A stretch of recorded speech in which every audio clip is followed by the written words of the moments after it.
उन विधानसभाओं में 50,000 से ज्यादा वोट काट दिया जाए एसआईआर के बहाने, जिनका नाम इधर उधर करके डिलीट कर दिया था जानबूझ करके, और जिसके कारण समाजवादी सरकार नहीं बन पाई 2022 में। हम लोगों ने आरोप लगाया था और एफिडेविट भी दिए थे इलेक्शन कमीशन में। नेताजी का जो सैफी में मेमोरियल बन रहा है, जब पूरा बन जाएगा तो उसका उसी दिन उद्घाटन करेंगे हम लोग। आज फिर मैं बात, आज उनके जन्मदिन पे जब हम सब समाजवादी लोग याद कर रहे हैं कि 22 नवंबर 2026 को नेताजी का मेमोरियल का हम लोग उद्घाटन करेंगे, उसी में कार्यक्रम हमारा बड़ा होगा। आज जब नेताजी को हम लोगों ने याद करते समय लॉ यूनिवर्सिटी जो नेताजी ने कभी बनाई थी,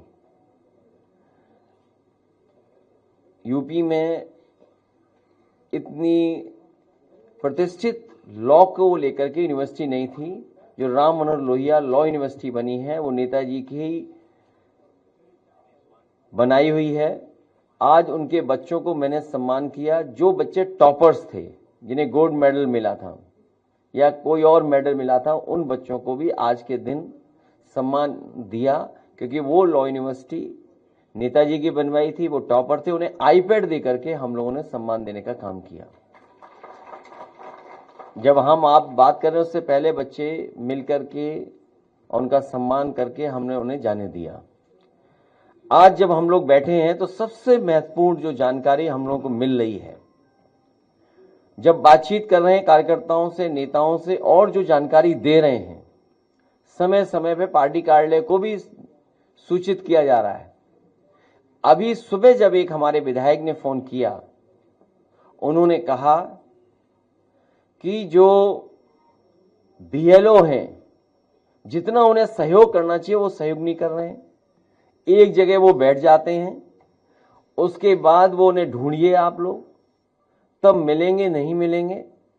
लेकिन सच्चाई ये है, जब बिहार का चुनाव देख लिया, बिहार के बाद जो अखबारों में लिखा गया, सोशल मीडिया पे जो आया, या अन्य माध्यमों से जो जानकारी मिली है, वो जानकारी ये मिली है कि उत्तर प्रदेश और वेस्ट बंगाल में बड़ी तैयारी है भारतीय जनता पार्टी की, और चुनाव आयोग से मिलकर के है।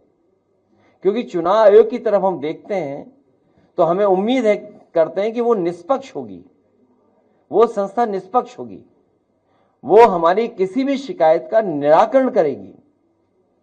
लेकिन सुनने में आ रहा है कि 2024 की हार के बाद सबसे ज्यादा भारतीय जनता पार्टी और चुनाव आयोग फोकस कर रहा है वेस्ट बंगाल पर और उत्तर प्रदेश पर, अन्य स्टेटों पे भी जहां पर बीजेपी की सरकार नहीं है, उदाहरण के लिए तमिलनाडु जहां चुनाव आने वाला है।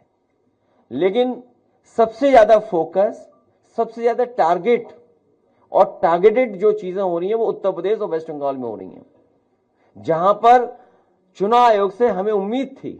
अगर आपको याद हो पत्रकार साथियों, कोई चीज ऐसी नहीं जो हम लोग कह रहे हो आउट ऑफ वे जाके कह रहे हो। जब बाई इलेक्शन हुआ तो हम लोगों ने चुनाव आयोग का रोल देखा है। बाई इलेक्शन उत्तर प्रदेश के जब हुए, रामपुर का पार्लियामेंट इलेक्शन हुआ, उस समय हम लोगों ने रोल इलेक्शन कमीशन का देखा है। तमाम शिकायतें की गई, लेकिन उन शिकायतों पर कोई कार्रवाई नहीं हुई। उसके बाद जब एसआईआर की बात आई तो उस समय हम लोगों ने वो सूची दी थी जिसमें 2022 में से पहले जिनका वोट था और 2022 में वोट नहीं डाल पाए थे, ऐसे बड़े पैमाने पर मतदाता जिनका नाम इधर उधर करके डिलीट कर दिया था जानबूझ करके, और जिसके कारण समाजवादी सरकार नहीं बन पाई 2022 में। हम लोगों ने आरोप लगाया था और एफिडेविट भी दिए थे इलेक्शन कमीशन में। उस समय आपको याद होगा कई जिलाधिकारियों ने कुछ कुछ बातें कही, लेकिन जब पलट करके हम लोगों ने उनसे वो बातें तर्क रखे तो उनके पास भी कोई जवाब नहीं था। इसलिए जो तैयारी है, सबसे महत्वपूर्ण बात यह है कि भारतीय जनता पार्टी, उनकी सरकार, उनके अधिकारी और चुनाव आयोग मिलकर के ये तैयारी कर रहे हैं कि 2024 में जिन विधानसभाओं में समाजवादी पार्टी जीती है, इंडिया गठबंधन जीता है, उन विधानसभाओं में 50,000 से ज्यादा वोट काट दिया जाए एसआईआर के बहाने। यही यूपी में हो रहा है, यही वेस्ट बंगाल में तैयारी चल रही है। तो इसलिए हम लोग सावधान हैं।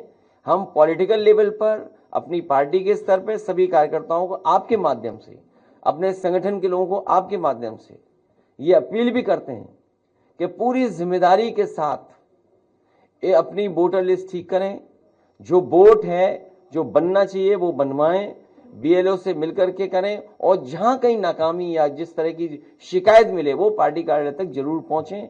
इधर जो शिकायतें मिली हैं, हम बड़े पैमाने पर शिकायतें हैं, मैं श्रीवास्तव जी जो ऑफिस में देख रहे हैं, मैं उनसे कहूंगा कि वो जरूर ब्रीफ करें।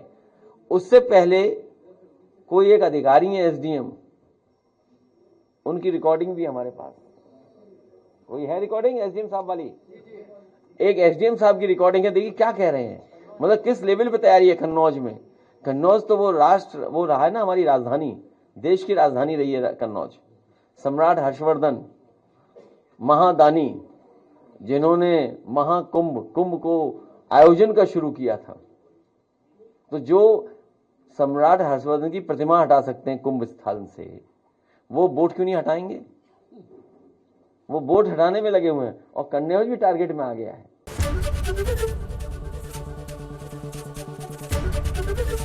एबीपी गंगा, खबर आपकी, जुबान आपकी।